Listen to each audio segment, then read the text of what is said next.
Hola, bienvenidos al episodio número 12 de Más Allá de la ñ.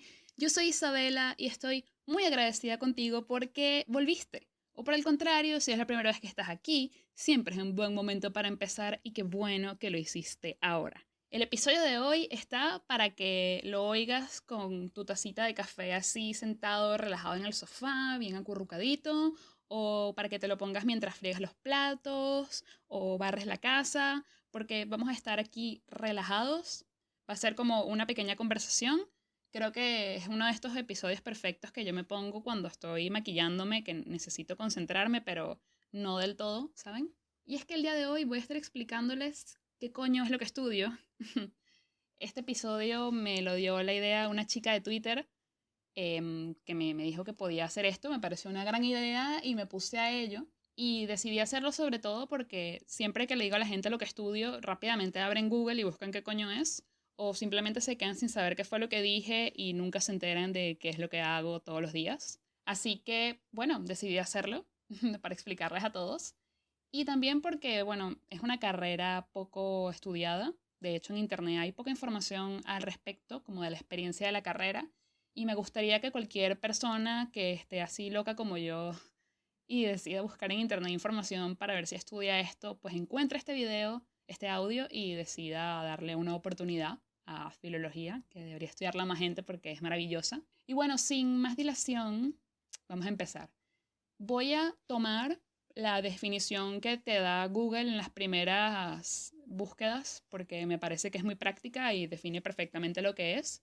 Bien, según Google, la filología es una ciencia que estudia los textos escritos y en ellos la estructura y la evolución de una lengua y su desarrollo histórico y literario, así como la literatura y cultura del pueblo que lo ha producido. ¿Sí?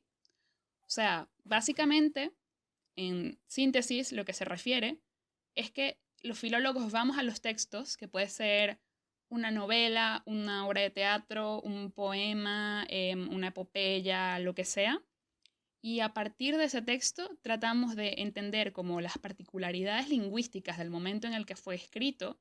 También podemos evaluar el contexto histórico y social. También podemos evaluar la corriente filosófica que guía, digamos, el texto. Sí, es como, de hecho, en una clase una profesora dio una definición preciosa de lo que era ser filólogo y lo voy a tomar de nuevo. La profesora explicaba que los filólogos somos como detectives.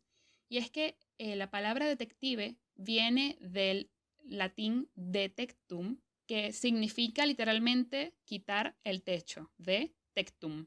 Y es muy bonito porque ella lo que explica es que cuando tenemos un texto, lo que hacemos los filólogos es que como que le quitamos el techo y evaluamos como todo lo que está adentro del texto, todo lo que no se ve a primera vista, todas esas partecitas que nos dan como pistas de todo lo que quería el escritor cuando lo escribió, de cómo era el panorama lingüístico, social, económico, ¿sí? Es como desgranar el texto, literalmente.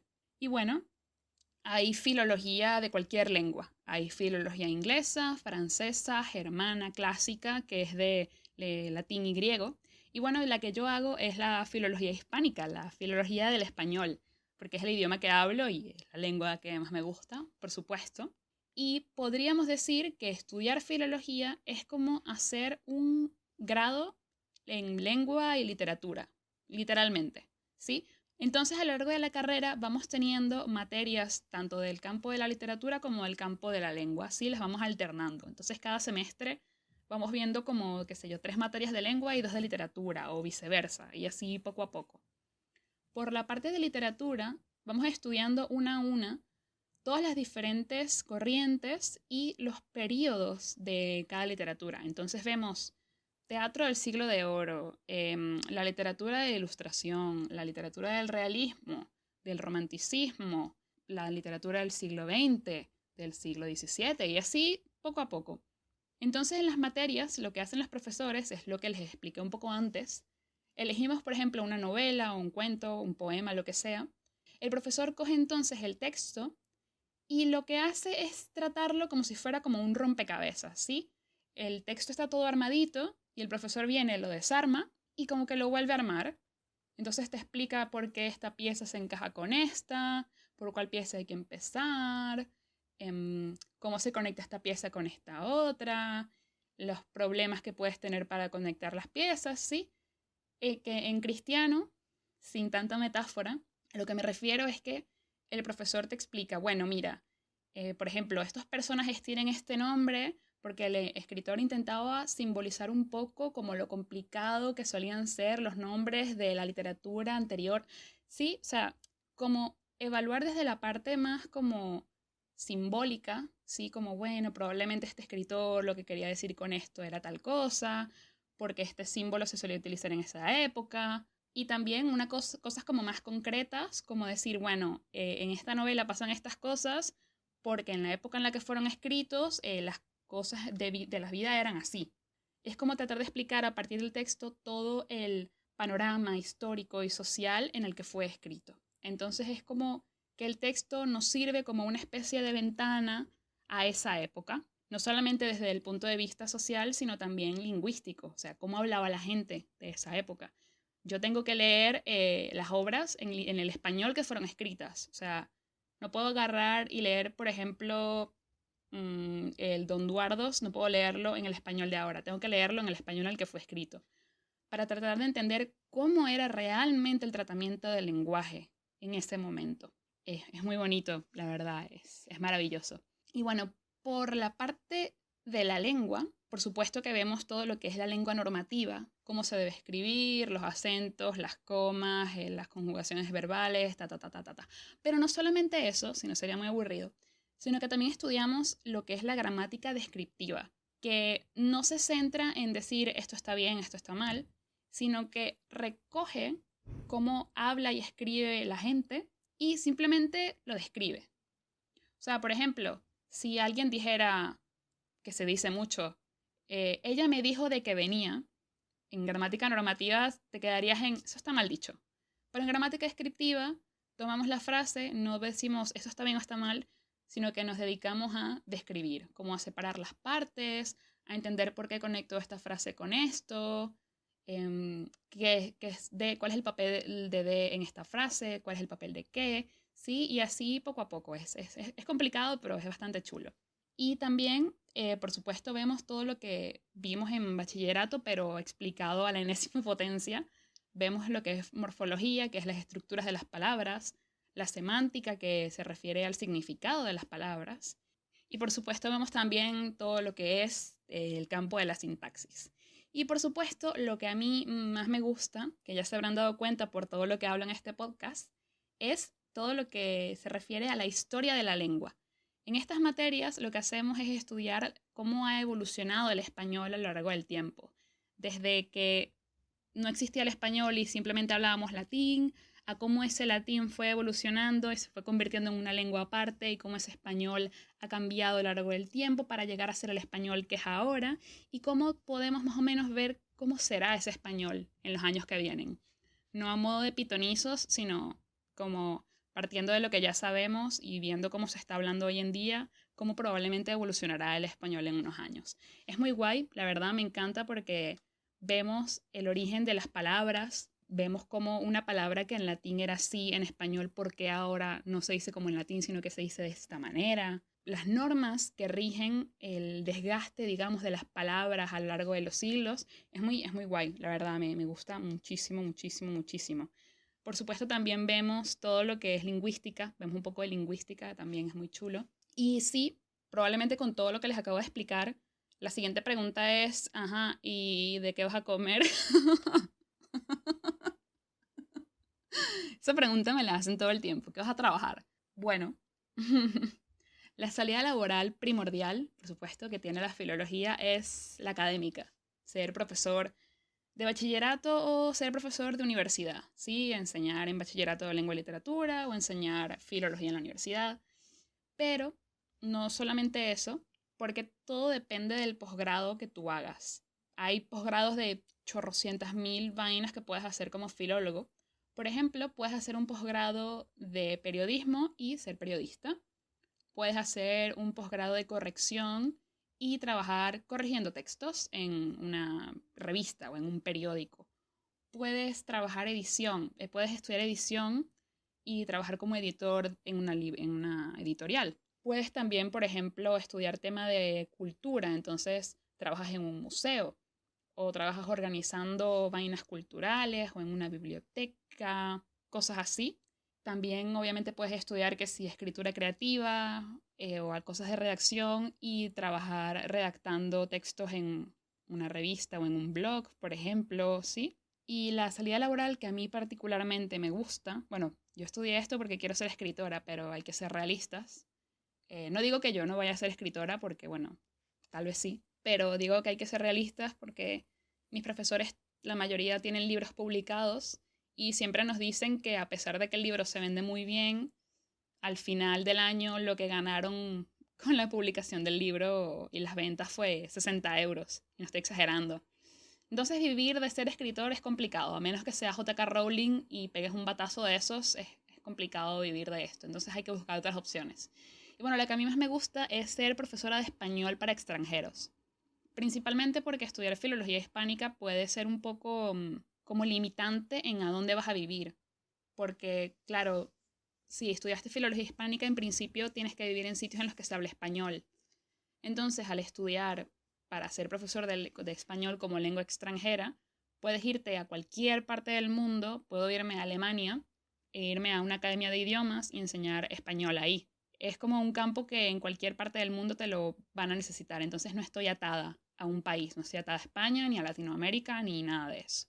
Y bueno, también me gusta porque, bueno, se han dado cuenta en el podcast, me gusta explicar cosas. Entonces es como perfecto, o sea, me parece genial, me gusta muchísimo. Además que las posibilidades de intercambio cultural enseñando un idioma son muy, muy chéveres, me gusta mucho. Y ahora la siguiente pregunta será, ¿por qué estudias eso, Isabela? Bueno, la respuesta corta es porque estoy loca para coño, básicamente. La cosa es que a mí siempre me ha gustado escribir. Bueno, no siempre. Es una historia un poco complicada. Ya la conté por Instagram, pero mucha gente que escucha esto probablemente no me sigue en Instagram en la cuenta del podcast, así que lo diré por aquí brevemente. Cuando yo tenía como 7 años, mis amiguitas del colegio y yo decidimos organizar un equipo. Decidimos organizar un concurso de poesía y bueno, cada una escribió un poema, se lo entregamos a la profesora del salón para que decidiera cuál iba a ser el mejor poema y gané yo. Y bueno, la subdirectora del colegio en el que yo estudiaba era mi abuela. Así que obviamente la profesora, al elegir ganador mi poema, le fue a mostrar a mi abuela lo que yo había hecho porque le pareció divertidísimo. Y mi abuela, tan linda, decidió agarrar en mi poema, hacer una fotocopia y regalarle una copia a todo el mundo, o sea, a toda mi familia, a los vecinos, a la gente del colegio. O sea, yo recuerdo que de un día para otro, de repente todos los adultos a mi alrededor habían leído mi poema. Y entonces lo que pasó fue que todos los adultos empezaron a decirme que lo que yo tenía que hacer en la vida era escribir, que ese era mi don, y me regalaban libros de poesía para niños, y libros de cuentos, y cuadernitos, y bolígrafos, y blocs de notas, y no sé qué. O sea, fue como que me auparon mucho en ese tema, y yo con 7 años como, ¿ah? ¿Qué? Ok. Yo solamente escribí un poemita, pues, pero ok, gracias. La verdad es que tampoco estaba muy chiquita, no sabía realmente qué me gustaba, pero como todo el mundo me estaba como upando tanto en esa situación, fue como, ok, está bien. Y desde chiquita empecé a escribir. De pequeña escribía poesía, luego de grande perdí esa habilidad y me quedé escribiendo cuentos, que es lo que sigo escribiendo a día de hoy, que es lo que más me gusta escribir y leer. Y sí, yo digo que los adultos de mi alrededor me pusieron como etiqueta, o sea, me etiquetaron como, esta niña sabe escribir. Y yo decidí vivir a partir de mi etiqueta, al punto de que hoy en día pues disfruto mucho mi etiqueta. Soy muy feliz haciendo lo que hago. Pero no todo fue tan fácil porque yo estudié en Venezuela 2 años de psicología en la Universidad Católica Andrés Bello. Hace tiempo que no salía. Estudié eso porque cuando me gradué de bachillerato, yo tenía pensado, niña ilusa, quedarme en Venezuela. Y yo pensé como, bueno, a ver, si me voy a quedar en Venezuela, ¿qué voy a estudiar que pueda ejercer aquí? Y claro, la carrera más cercana a lo que yo quería era letras, pero ejercer letras en Venezuela es complicado, sobre todo porque el campo docente está muy mal pagado. O sea, yo sabía que si estudiaba letras en Venezuela le iba a pasar muy mal y le tenía miedo, no quería pasarla mal. Entonces dije, bueno, ¿qué carrera que tal vez tenga un poco más de salida laboral me gusta? Pues psicología. Em, a mí siempre también me ha gustado mucho todo lo que es la psicología. Sobre todo yo creo que la parte de psicología que más conecta con lo que es la literatura, todo lo que tiene que ver con símbolos y con backgrounds de personalidades para entender los textos. Todo esto siempre me gustó y estudiando psicología fui muy feliz, no es que fui miserable. De hecho, me iba muy bien en la carrera, me gustaba mucho estudiar, me parecía interesantísimo. Y yo estuve esos 2 años jurando y perjurando que yo iba a ser psicóloga. Pero después de 2 años me fui del país y llegué a España y tuve que dejar de estudiar por un tiempo y pasé 2 años y pico trabajando. Y en esos 2 años de trabajo fue como un golpe de realidad como, mira, trabajar es arrecho. O sea, levantarte todos los días a dedicar tantas horas de tu día a una vaina es duro. Y levantarte todos los días para hacer una vaina que no te llena, como por ejemplo yo no me despertaba todos los días y que, ay sí, voy a ir a ejercer mi rol de dependienta, para nada. Entonces dije, coño, o sea, trabajar es muy arrecho, creo que yo para ser más o menos feliz necesito que mi trabajo se conecte de alguna manera con mi vocación, que me dé felicidad, que me dé satisfacción personal. Y dije, ¿sabes qué? A mí psicología me gusta, pero no es mi pasión, no es lo que me mueve por dentro. Y lo que me mueve por dentro es escribir y leer. O sea que para allá voy.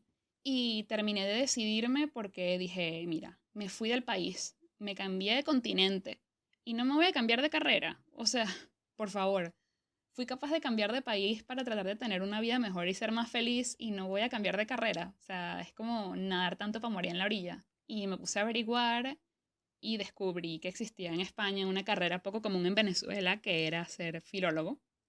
Y bueno, aquí estoy.